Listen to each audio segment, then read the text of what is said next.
get into buyer's advocacy? How did you even get into real estate? Yeah, so I went straight out of high school into real estate. So I was very quick to get into it. And that was a combination of factors. I certainly was itching to get out of school and that kind of very rigid and structured education system. I knew that I learned better on the ground. So I wanted to have a learning by doing type job. And I also always had a fascination with property and people. They were things that I've always enjoyed.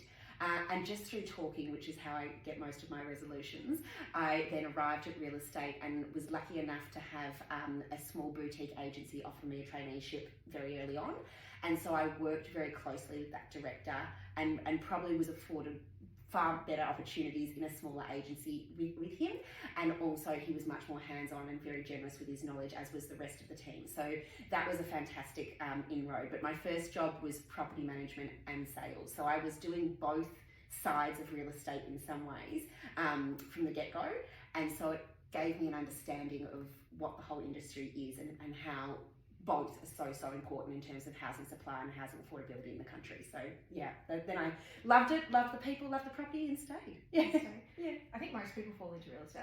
I've never met someone who has kind of been like, I've always wanted to be a real estate agent, or it's not. And it's sad. No one says that. No one stands up in front of their class at 6 years old, and we're going doctor, firefighter, real estate agent. It just doesn't have the same glamour. Unless you've had exposure to it, I feel like if you've got family in the industry, then it's a little bit more, known and understood. But I mean, I know when I started in real estate, I had no idea what was involved. I was just same as you. Well, I'd actually gone to uni out of high school. Wow. And decided primary school teaching was not for me.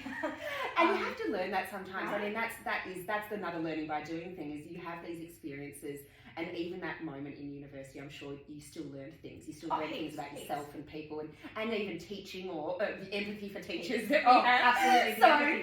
So I think it's all useful experience, but that's certainly a way that I enjoy learning as well, through that way. And when I realised that was more what it was about, and then the more I learned about it, the more interesting I found, because there were things there's a creative aspect to it which I really love. There's certainly the people and relationships, which is perhaps my most rewarding. But then there's also the legislation, the really practical side of things. So you use all sides of your brain. It can hurt after a long day, but it's certainly one that if you're doing it well, it is. You can be really interesting and creative with what you do. How do you get into buyer's advocacy? Because I know we were just discussing off camera before, but in Australia, I feel like it's a relatively new thing. Yes. Well, not new, but something that is becoming more well known. Yes. So how did you fall into that? Yeah, well, look, I also didn't know what a buyer's advocate was when I started in real estate, and it was something that when I did learn what it was, I thought that's exactly what I want to be. Essentially, a buyer's advocate is the answer to a selling agent. So when you would sell a property, I don't know many people who would sell a property without a selling agent, because they see the benefit of having someone who is in the market every day, who has area experience, similar property experience, and also understands the legislation, so can guide their clients through. And that's essentially what a buyer's advocate does, but on the other side. Mm-hmm. So I'm also in the market every day, buying property for clients. I have access to industry-only data, which I use to help guide my clients through what properties we might be considering. And I represent them throughout the process to make sure that we're doing things, of course, legally, but also cleverly as well, because sometimes people can get their kind of blinkers on, and they can be very tunnel vision with how they look at an offer, and a lot of people will start with price, and don't get me wrong, that's a big deciding factor for a lot of people, but it's also understanding the completeness of an offer and the value of other things that might be in there that you can play with and as I said, be a bit creative with to get an outcome that will please both parties as well.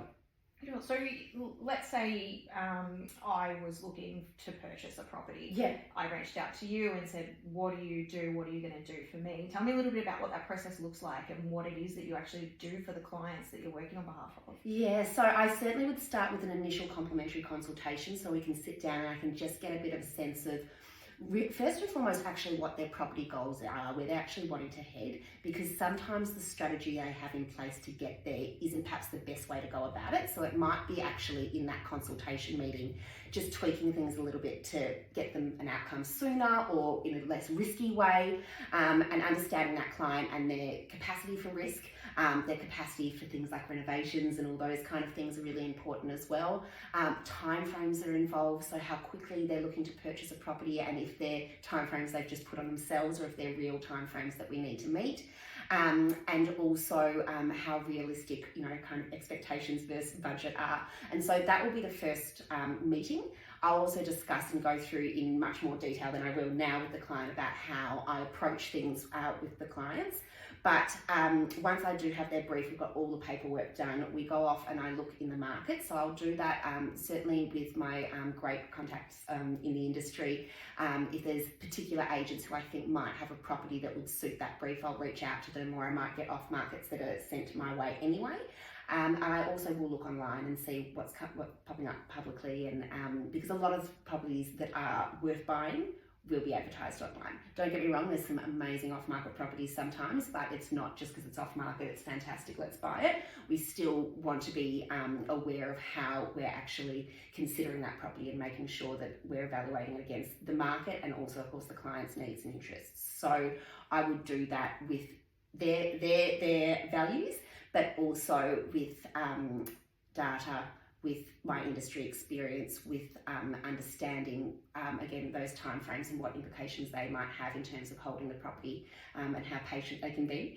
And then I will go off into the market and look at properties with them, either send them videos. I have investor clients, as you know, who I might just send them a video and they never see the property because they're too busy to do that. Mm-hmm. Sometimes I use the video for clients who can't make it during the week, but we want to at least rule that property in or out before the Saturday open. Sometimes my clients will come to every single inspection where they're kind of pointing out things as we go around. But when I'm physically there at the property, it's making sure that what we hoped and expected the property was going to be from the online imagery is what it is, and also assessing any potential maintenance or major defect issues that might be there. I can't do everything, so I can't get on the roof, I can't get in the roof. Yes. There's a limit to my greatness, and certainly things like asbestos and other things like that, or even plumbing and electrical, you would need a licensed person to be able to comment on those things. But I can at least say, look, we need someone to comment on those things, or let's raise this. My hunch is X, Y, and Z. And you've got contacts and things like that can help them. Absolutely, and make sure. And sometimes as well, when you're buying property, it can be very much time is of the essence. A lot of time in real estate, that's the case. So making sure that we're getting all that information as quickly as possible, and if we've got any timeframes and special conditions that we might be putting on in offers, that those are met, or we're getting ready prior to auction. We've got all the information we need prior to auction. And that will also be looking at things like doing the contract review and making sure that we might be pre-negotiating terms prior to bidding, to give my clients confidence to get, to go the extra mile if they need to. Of course, in a private sale situation, it would be putting our best offer forward and then seeing how it's received and going from there. So you've told me a lot about, I guess, your real estate side and all of that. Tell me a little bit about you. So obviously your dog's not here. I know. She was going to be in, but unfortunately she's a little unwell at the moment. But no. Yeah. Well, you've obviously got yourself and your dog, your mascot or BDM. She is my BDM. She's very cute. We'll send we'll put a photo of the video so you can. Have to edit that. I'm very proud of her. She's very sweet. But she's such a sweet. Yeah, absolutely love it. So worth it. Even if you're not interested in property, come see. In fact, she does. She sits in the window. If I'm in the office, she sits in the window and just kind of does her thing for me walking past. I know. I remember the first time I met you, we had so many people stopping just to look at stuff. Why is there a dog? And I love. I get in the morning. Sometimes I get little kids' handprints along the windows because they've been kind of looking through. So it's lovely. Yeah. So you mentioned before you established Relevant Advocacy in 2020. 2020, great year, yes. Great year to start a business. Yes. So we're in 2023, almost 2024 practically. I know. Well, new financial year now, so we're kind of moving into that way. Yeah. So how have you found it going out on your own? It's been really a really interesting journey. I think there's been a lot of challenges along the way, but there's been so many wonderful things, and I wouldn't keep doing it and keep getting up every day if there wasn't the wonderful things weren't the main thing that I took away from it. Certainly the relationships is just amazing. I get to meet so many interesting people.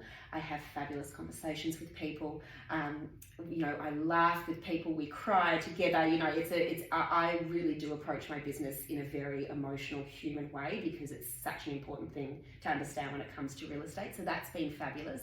But in saying that, us humans have had quite a few challenges over the last few years. So dealing with things like lockdowns and COVID and, you know, even interest rates and everything else that's going on globally and all that kind of stuff, all of those little things impact the market in one kind of a way, but also how people feel. So that's been interesting and heartbreaking sometimes, seeing the difficulties that those things have caused for people. But it's really, really rewarding if I can either solve one problem in their life or solve the biggest problem in their life and help them kind of move on. So that's been fantastic. So I really enjoy that part of it. So if people wanted to get in touch with you to ask you more about your services, what's the best way to get in contact? So best way is there's a consultation form on my website. Okay. So you can, Realm @Realm_Advocates is the Instagram. I think that's where you'll be seeing this. Yep. And then you'll be able to click onto the link in the bio there. It'll take you to the website. There's a form there. So that's the best way to do it. And that way, if you've got certain times that you want me to reach you or that you're available for a chat, pop that in there as well. And so that way I can make sure I can call you and we can have a good chat when it suits and you've got the time to listen. Perfect. Yeah. Well, I know just in my short time of knowing you that I've been incredibly impressed with the service that you provide, not just to your clients, but even just your general nature. Thank you so much for spending some time to chat with me and tell me a little bit more about what you do. Such a pleasure. And it's been absolutely phenomenal having you. And I really look forward to an ongoing relationship and seeing your business grow even further. Thank you, Crystal. Me too. Lovely to chat. Thank you.